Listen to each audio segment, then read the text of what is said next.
What if the greatest fortune ever assembled by human hands had been buried under desert sand for 3,000 years?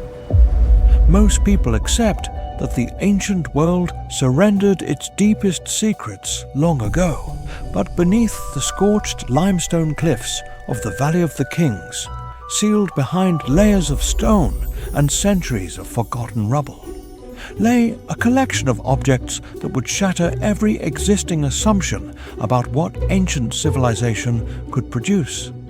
This was not legend. This was real gold, real gemstones, real history compacted into a single underground chamber, completely untouched since the 14th century before the Common Era. The story begins with a name that every serious student of history eventually encounters. Howard Carter spent years moving through the Egyptian desert, searching for something that most of his colleagues had already declared a hopeless pursuit. By 1922, the Valley of the Kings had been surveyed and excavated so extensively that the leading figures of Egyptology had effectively closed the book on royal discoveries. Senior members of the field insisted that every pharaonic tomb had already been found, stripped, catalogued by ancient thieves. Carter disagreed, and his disagreement was not casual. He had a theory built on fragmentary evidence. He had a patron willing to fund one final season of digging. That single decision would produce the most consequential archaeological event in recorded human history. On the 4th of November, 1922, a boy clearing debris from the base of a rocky outcrop struck something hard beneath the accumulated dust. Carter arrived within hours. What the team carefully uncovered was the top of a sealed stone staircase, buried under centuries of flood deposits and construction waste generated by nearby tomb projects. The rubble itself had been the protection, while every surrounding tomb had been systematically plundered in antiquity.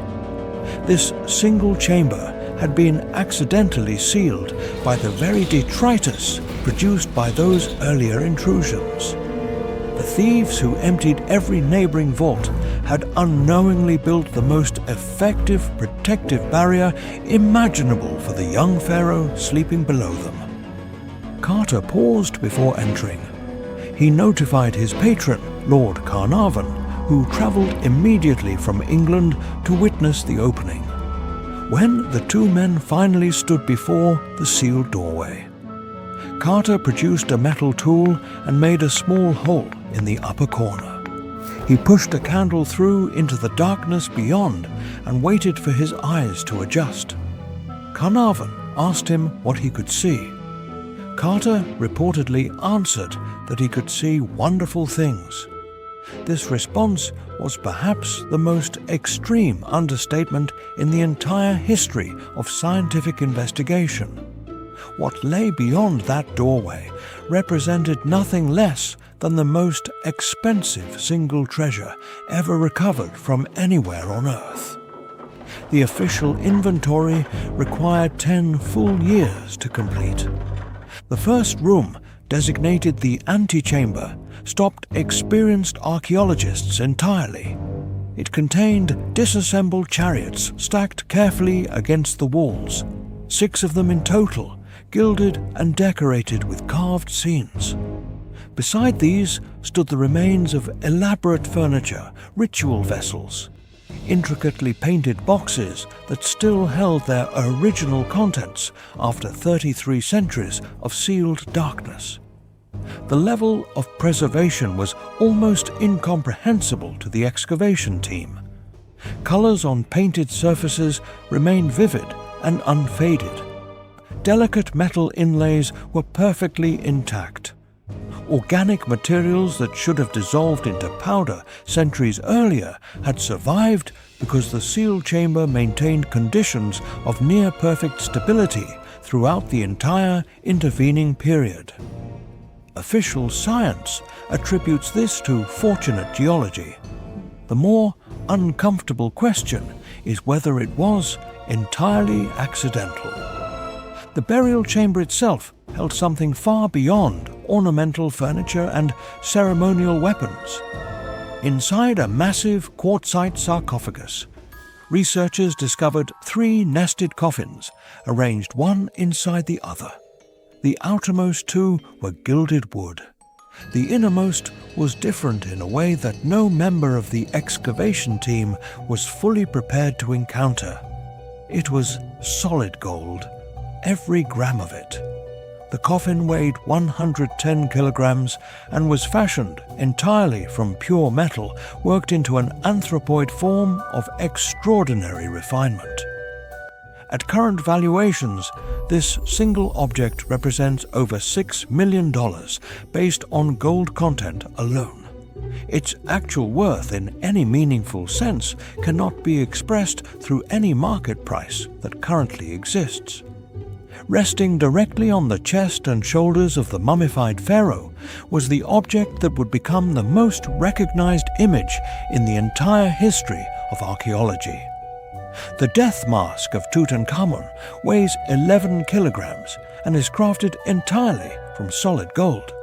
Its surface is inlaid with lapis lazuli, turquoise, carnelian, and precisely matched panels of colored glass. The eyebrows are rendered in strips of deep blue lapis lazuli.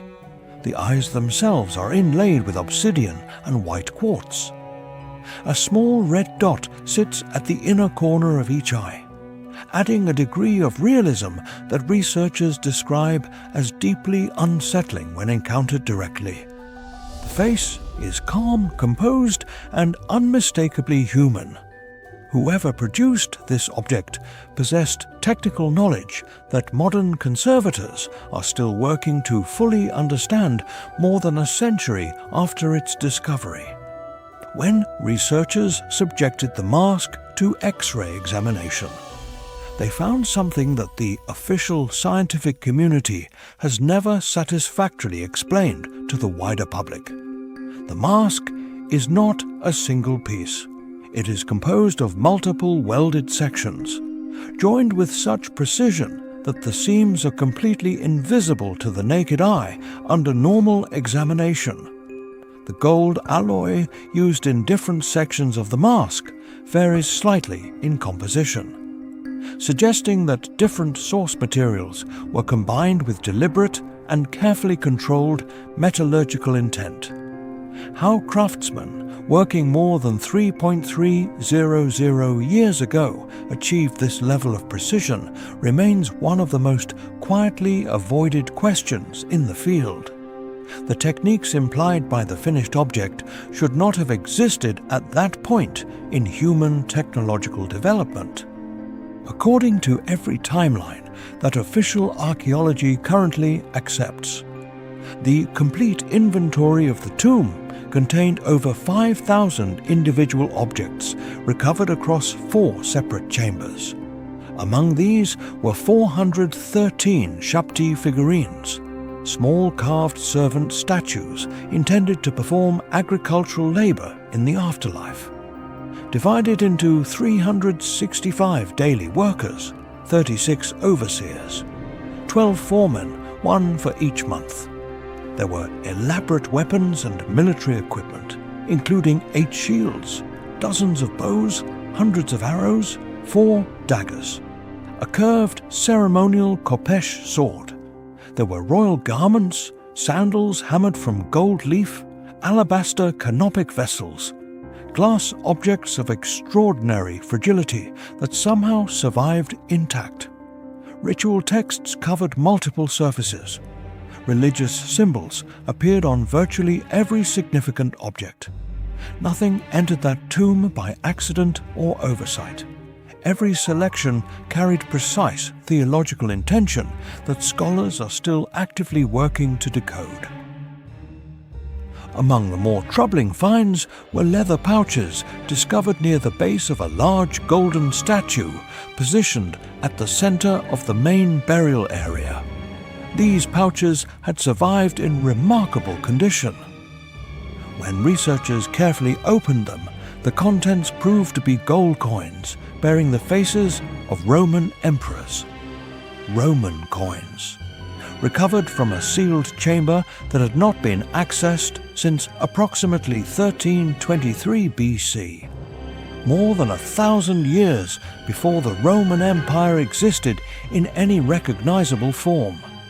The presence of these objects raises questions that official archaeology has never addressed with complete transparency. Were they placed there by later visitors who somehow entered without detection? Do they indicate contact between civilizations that established timelines specifically forbid? The debate exists largely outside the mainstream record.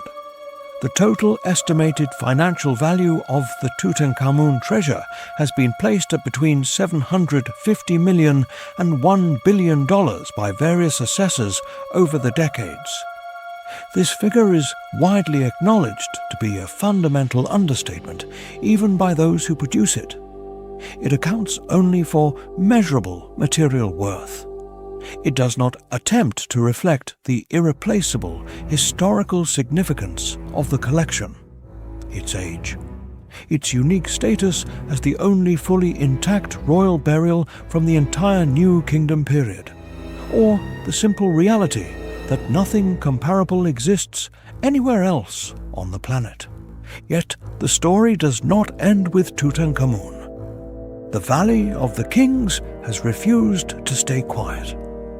In February of 2025, a joint British-Egyptian team made a discovery that senior experts publicly described as the most significant Egyptological find since Carter entered that sealed doorway in 1922.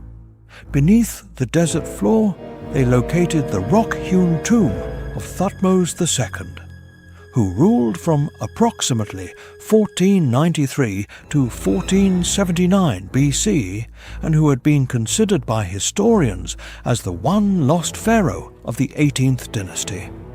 His burial was the final missing piece in the royal record of Egypt's most powerful ruling family. The walls of the burial chamber were covered with complete sections of the Amduat, the sacred text that guided deceased pharaohs through the dangerous passages between death and resurrection at dawn, a text reserved exclusively for royalty.